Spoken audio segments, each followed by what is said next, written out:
咱台湾第2月1日开放福岛5县市的食品进口，即马就立委批评讲，这抽查比率恐惊是无到0.3%。不过食药署强调，这采检对这货品来源，抑个标示等等拢有伫看过，也强调讲，到目前为止，拢无福岛5县市的海产进口的申报记录。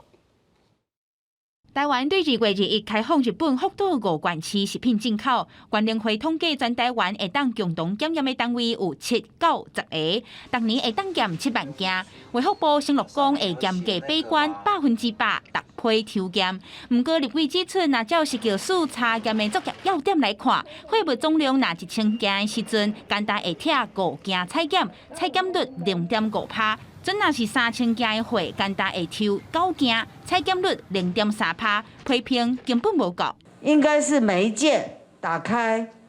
每一件至少都要采600克嘛，就是这么卑微的要求。未来这些核废水要排出来了，应该要再加严这些日本的水产。 民间团体也指出，去年2月份，福岛的渔民伫咧新地顶外海8.8公里的水域，已经掠到辐射色浓度超过日本食品标准5倍，要求食药署就要增加抽检量。对伊开始报验，阮就对伊的产地的来源无共的成品品名，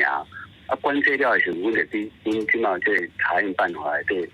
有个分不同的。 强度，秋刀鱼啊，还是迄个尾鳍鲨，风险较悬的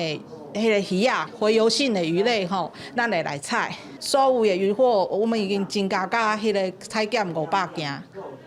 目前是拢无检测到辐射。渔业署表示，国内对日本福岛附近高风险远洋掠回来的鱼仔，拢有严格查验，即阵拢无检出有辐射反应。也那食药署表示，对今年1月份到达，约无日本福岛5县市水产进口的申报记录，强调采检率未来也会看风险，随时调整。记者阿敏清、郑海文台北报道。